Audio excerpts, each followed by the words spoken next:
Welcome to a new edition of the Neon Jazz interview series with Montreal-based jazz drummer and keyboardist Jacek Kochan on the 2021 CD Life, Stress, and Other Pleasures. That's a great tag for the pandemic. It's his 17th as a leader and highlights his voice and evolution through this COVID lockdown period. We initially spoke to him in early April 2020 about his album that he was putting out on March 13th, 2020, the day the world would shut down.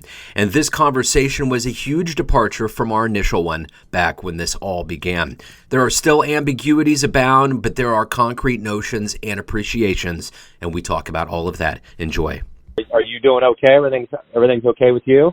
It's great. I mean, it's been great. I mean, it's great and at the same time strange too, because I'm used to play. I used to perform, and this is like more than studio work rather than performing, and which is still okay because I love to write. Writing is my thing mostly those days. I write a whole bunch of material. I got material for another 3 records, and then that's the result. This is the last one, and the one before. Remember the last time we had our interview, it was the Occupational Hazard, the record I've done here in Montreal, and it's been about a year and a half ago. So there's a new one. So every year is gonna be a new one. I hope. Nothing could do. I mean, the music has to be recorded, it has to be written, it has to be performed, hopefully sometime more and more. Although Europe was pretty good for performing, there were like stages in Canada are pretty, strict, closed, places are closed, but there's lots of happening in Europe in live music. People will go there. They use those vaccination passports and stuff sometimes, but not always. It seems like the venues are opening, not now, but we're talking, with end of November, so now is like the COVID attacks again. It's on strike again, and it just things are getting a little serious there everywhere. But rather than this, the music is alive, and I hope it will be alive forever. Well, and with that in mind, you have a new release, Life, Stress, and Other Pleasures, which could probably aptly cover what we've been living through since we spoke last in March of 2020. Man alive. So how does it feel to be able to have an album out and the possibility of, as we move forward, there's more possibilities of performing this live? It's great because, first of all, it took a couple of months to get it together because I did it in 2 sessions before the lockdowns, and every I was lucky to do it just almost weeks before the lockdowns, and then like live with the musicians. So I had a time to work on it, choose the versions, etc.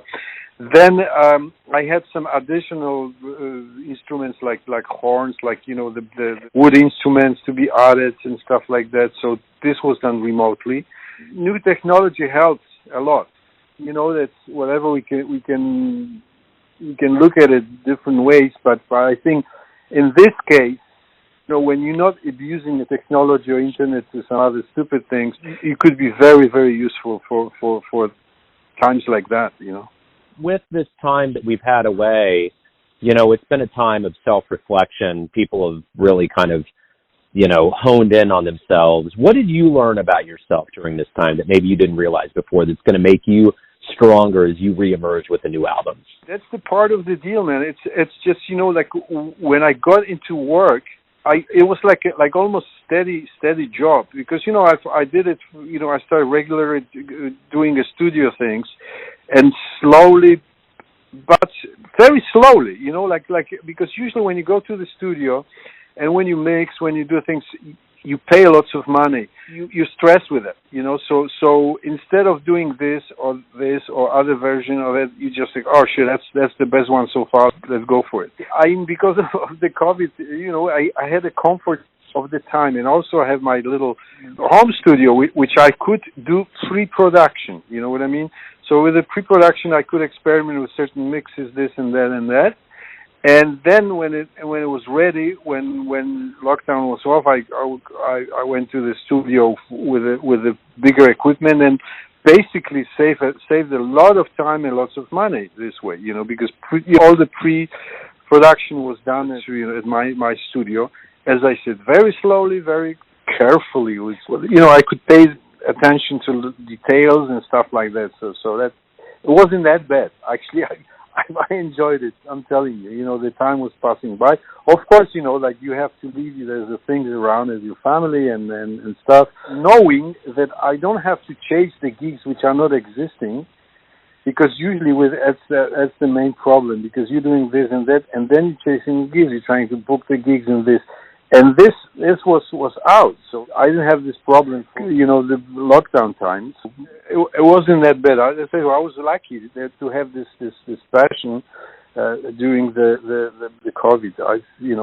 So I was lucky to go through this like that, working, basically doing what I love to do. It's amazing to think that conversation we had around the time this began, we really had no idea how long this was going to last. I mean, there was thoughts that it was going to be a couple of weeks to a month. So it's amazing that it almost seems like we've all together have kind of gone through something very major, and hopefully there's more of an appreciation when we do see live music again. I hope so too, because because I think people are a bit tired of this Facebook and YouTube and other concerts without the audience with things. This is like listening to well-produced album, to things on the headphones or in good speakers. That's great. That's great pleasure.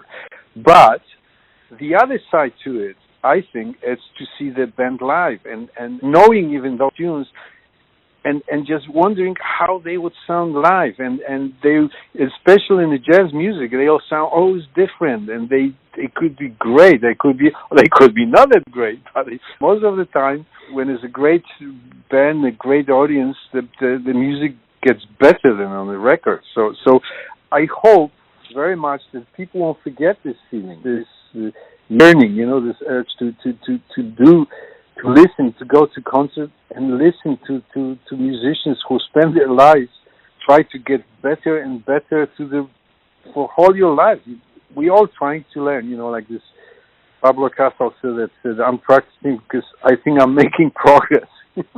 So, in the age of 90, it's a brilliant. I guess my final question to you is what do you ultimately want the listener to get from this new album? I don't know. Just listen to the album from the beginning to the end, because the thing is, it starts as a homecoming, it ends with a home leaving. That's as a sort of like a bracket. It is the starts as a fairly optimistic motif, little bit obviously complicated and stuff like that. If you listen to it a few times, you'll enjoy it more, I assume, because there's a lot of hidden things there.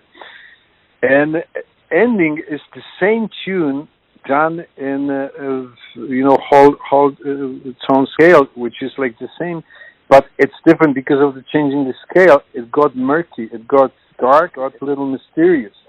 So basically, we got home, we had some time, and then we're leaving again to the world which we don't know, but it's still exciting to see the world and see what's happening, what's coming in the future. That's my attitude today, I agree, and that's a different set of dialogue than when we spoke last time. We didn't know what we were getting into, and I think my hope, especially having teenagers, I have a 15 and a 16-year-old, is that there's going to be a level of resiliency and a level of being able to kind of cope with things, because we just really aren't in control, and that's what I think the whole pandemic showed us.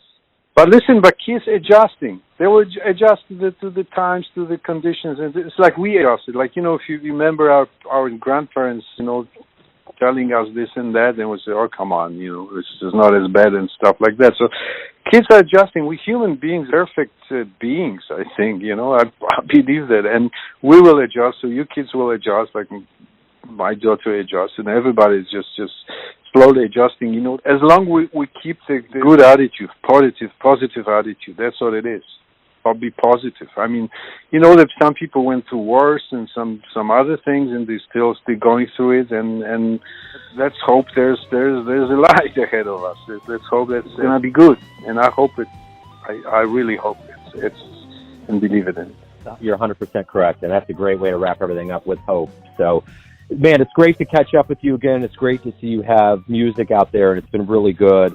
I've had the chance to speak with a handful of artists that I talked with during the beginning of this, and it's so good to see that, everybody's still moving in the right direction and things are evolving and hopeful.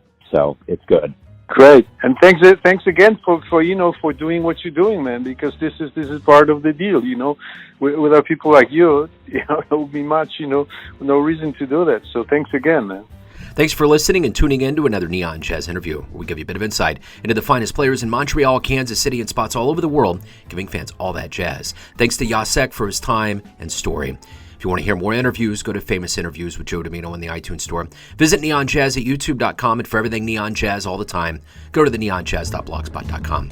Until next time, enjoy the jazz, my friends.